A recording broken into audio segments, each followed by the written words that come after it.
This is basic. And you understand that, then the rational approach to health is, how do I reduce the things that activate my immune system trying to protect me? If it's food, like gluten, you do the right tests and you find out, wow, my immune system's really fighting gluten, but I feel fine when I eat meat or when I eat wheat. I feel fine. Who cares how you feel? The ratio in medicine is 8-to-1. For every one person that gets gut symptoms when their immune system is fighting wheat, there are 8 people that don't. They get brain symptoms or your child's seizures. Look, in the journal Gastroenterology, they published a paper that 50% of drug-resistant epilepsy children. What does that mean? Well, it means they've tried 3 different medications and your child's still having seizures. The drugs don't work. They're drug resistant. 50% of children with drug-resistant epilepsy go into complete remission, no more seizures, on a gluten-free diet. What? Well, how come my neurologist didn't tell me that? Because your neurologist doesn't read gastroenterology journals. They read neurology journals. They don't know. They don't know. So the most common source of triggers that activate your immune system are what's on the end of your fork. That is most common. And you think, well, I feel fine. It doesn't matter how you feel. You got kidney stones. That's inflammation. That's triggered by inflammation. So you have to find out where is the inflammation coming from that manifested with dysfunction of my kidney, ureter, bladder system. Where's that coming from? And you, of course, deal with the symptoms. That's important. But then you deal with the trigger. Is it gasoline or kerosene? Where is it coming from? Critically important concept. Well, so I'll pause there for the moment and let you. I was gonna say there's a whole lot to unpack right there. Now, you were one of the early doctors, if not the first, to go, gluten is an issue for a lot of people, if I did my research correctly. Why are we seeing, is it just our understanding of things that we're seeing more food related like resistances and illnesses with people, or is it the way we grow our food? Help me out here. I don't understand, because I know from my perspective, right? I've seen people have more allergies, food allergies. Like there's way more people who have different allergies to food than when I was a kid. Right. Is that a difference in we just didn't understand it before, or a difference in the way we're taking care of our food? Really good question. It's a combination of things. The quality of the food's gone down. There are more pesticides, insecticides, rodenticides, fungicides, glyphosate, antibiotics on the food than ever before in history. So people, I'll give you an example that'll relate to some of these guys here.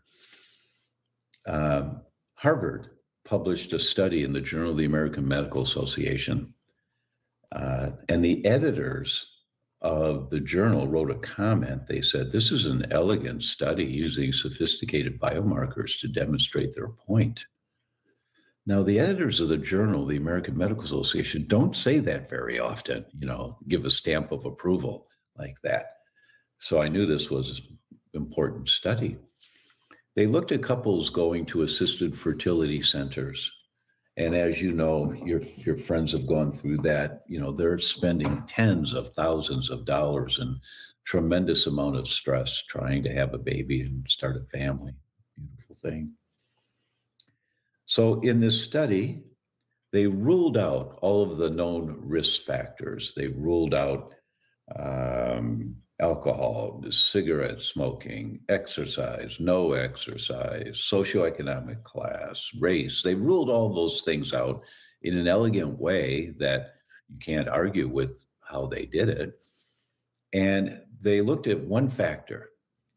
How many servings of fruits and vegetables is the woman eating a day during the attempted implantation period, right? And the results were shocking. They divided these women into quartiles, the lowest number of servings per day, the next, the third, and the highest quartile. And we all know more fruits and vegetables, the better. Not in this case, that those women in the highest category of servings per day of fruits and vegetables compared to the women in the lowest category of servings per day of fruits and vegetables, those in the highest category had an 18% less likelihood of successful implantation. Wait a minute. What? Wait, what? The more fruits and vegetables they ate, the worse the outcome? Yes. And if they did get pregnant, they had a 26% less likelihood of a live birth. They lost the baby to miscarriages and stillbirths 26% more often. Wait, what?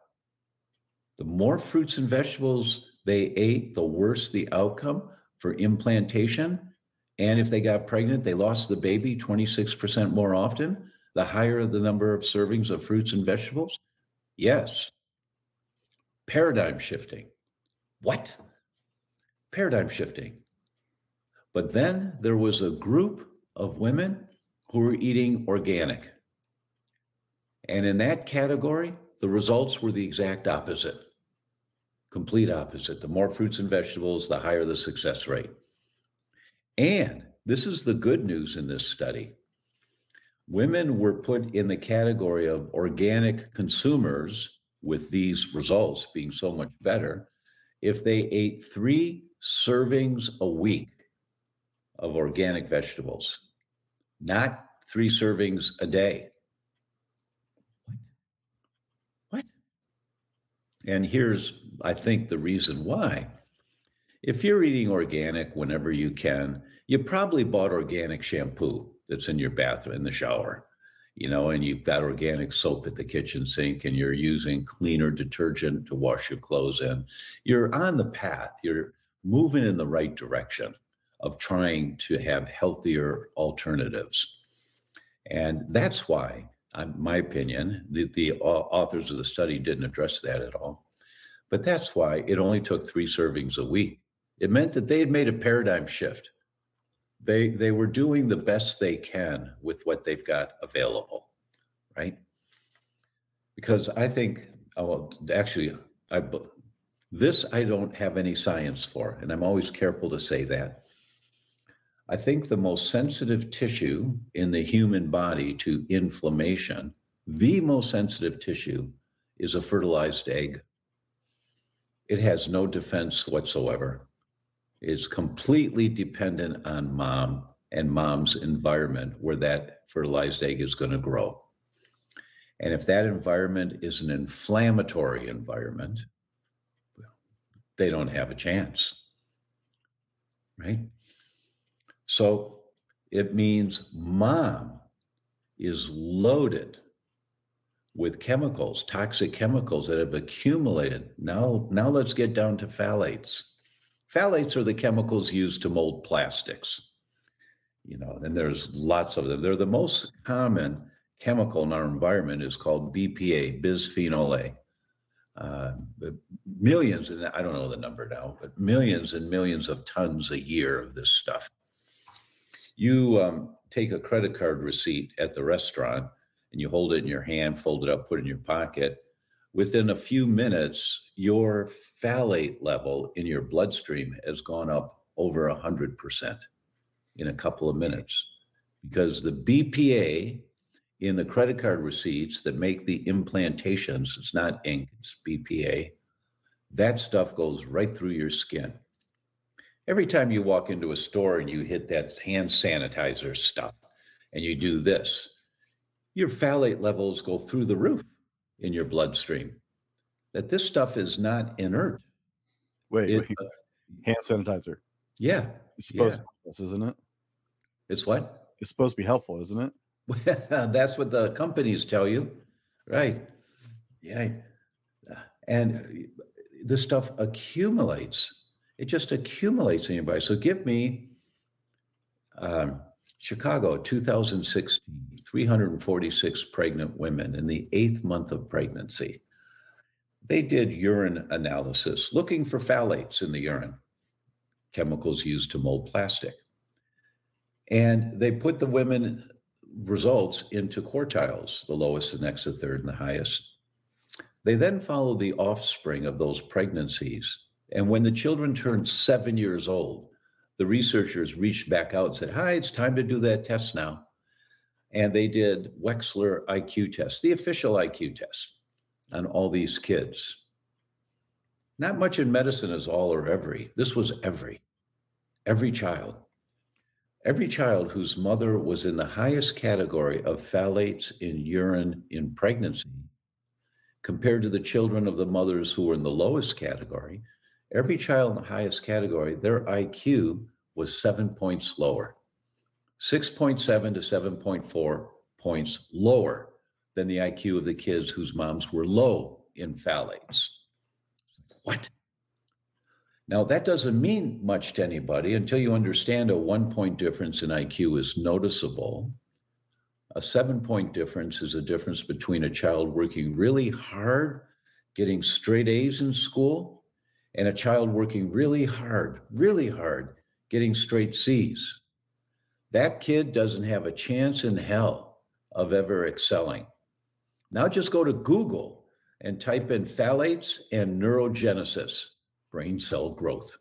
Here come the studies. The higher the phthalates, the more inhibition of brain cells growing and developing properly.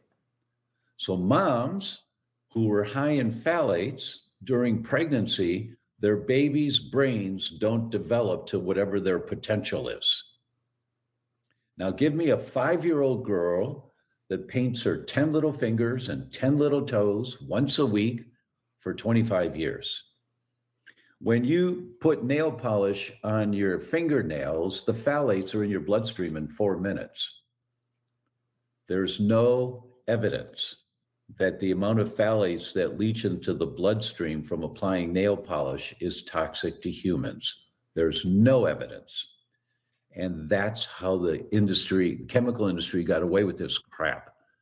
They paid off the senators to pass legislation called the Toxic Substance Control Act, TSCA, that you have to demonstrate the amount of chemical exposure you get within 24 hours harms human cells. It doesn't. There's no evidence. But this stuff accumulates in the body. You can't get rid of it very easily. It accumulates. So now 25 years of 10 little fingers and 10 little toes. Now she's 30 years old. She's pregnant or trying to get pregnant. She's at infertility center and she eats lots of fruits and vegetables, but the implantation doesn't work. Why? Because she's accumulated all these chemicals and there's this low-grade inflammation throughout her entire body. And the most sensitive tissue, in my opinion, I don't have any science for this particular fact, the most sensitive tissue is a fertilized egg. It's got no protective mechanisms. It's totally dependent on mom. But if mom is chemical toxic and she feels fine, whatever, a little anxious, but she feels okay, she doesn't have any diagnosable disease right now, then mom may have a really hard time with being successful at assisted fertility centers. I've just given you 2 studies, both from Harvard, that just to open up this world, and there are hundreds and hundreds of studies like this. Everybody knows about the kids in Flint, Michigan, and the lead in the water, and their brains are permanently damaged. That is happening to humans across the board. But it's not happening in 6 months of drinking the water in the school. It's happening over 30, 40, 50 years of minute amounts that accumulate in your body. It's like, wake up, man, wake up. Let me ask, what about, because I'm of the age, I remember this big push, right, where all of a sudden some study came out and they're like, oh my God, yeah, BPAs are bad. So what about like BPA free plastic? That was a huge thing when I was growing up. We all had to switch our water bottles or whatever to get Right, to BPS. BPS, and that's more toxic. That's more toxic. It just hasn't had as many studies. They published, let's see, it's about 10 weeks ago now. They published a paper, one of those that rocks your boat again. New technology has come out, laser technology, to identify the amount of plastic and in water, microplastics. And now they can identify nanoplastics. That's a billionth of a gram. And they use this new technology, and they looked at 3 different companies, a liter of their water, their bottled water in plastic bottles. And the average of the 3 was just over 240,000 nanoparticles of plastic in a liter of water that's in plastic bottles. It's like, wake up, world, wake up. And these nanoplastics, these billionth of a gram plastics, they get in your bloodstream really easy, really easy. And when they're in the bloodstream, they get into the brain really easy. And they accumulate there. Now, you have 4 different immune systems in your body. One in your gut, the main one in your bloodstream, one in your liver, and one in your brain. And the one in the gut, I like to think of them as the sheriff in a cowboy town. He's got a couple of 6 guns on his hip, walking around keeping the peace, right? He fires cytokines to destroy whatever comes into the gut. The one in your bloodstream is special forces. They've got high-powered laser rifles. They're very specific about what they go after in the bloodstream. But the one in your brain, oh my God, they fire bazookas. They don't mess around. Anything gets through the blood-brain barrier, you activate the glial cells, they fire bazookas, which is great, protects you every single day. The problem is that when you're drinking water, in this example, out of plastic water bottles, and you're getting hundreds of thousands of nanoparticles of plastic, they get into your bloodstream, they get into your brain, you're firing bazookas every day. Boom, boom, boom, boom. And the collateral damage that occurs in the brain from firing these bazookas constantly is accumulative. So what does that mean? Blue Cross Blue Shield published a study in February of 2020. Nobody read it because that's when the virus came out. So no one paid attention to it at all. But they said, we've got a real problem. In the previous 4-year period, there was a 407% increase in the diagnosis of early Alzheimer's in 30 to 44-year-olds. 407% increase in 4 years in 30 to 44-year-olds diagnosed with Alzheimer's. We've got a huge problem. This is the pandemic that no one's talking about. But this is it, because all of these toxic chemicals, they get into your bloodstream and then they get through the blood-brain barrier into the brain. And your immune system, trying to protect you, thinks it's a bug, parasite, virus, mold, fungus, or bacteria, creates inflammation to kill it. And then you get collateral damage, damaging the brain cells. And you've got an automatic system of your immune system to get rid of the old and damaged brain cells to make room for new brain cells, which is really good. But the result is, because there's constant influx of a threat with immune response. Now you've got constant inflammation in your brain, killing off brain cells. And the result is you're 38 years old. You say, I'm getting old. I don't remember the way I used to. Well, how old are you? I'm 38. No, man, that's not supposed to happen. You're not supposed to walk out into the parking lot and say, what road did I park my car in? That's not supposed to happen. You're killing off your brain cells. It's like, wake up, do the test. There's a test called the NeuroZoomer Plus. Most accurate test that I know of in the world to identify is your brain on fire. And if it is, it's a wake-up call that you figure out, how do I stop or how do I reduce the inflammation in my brain?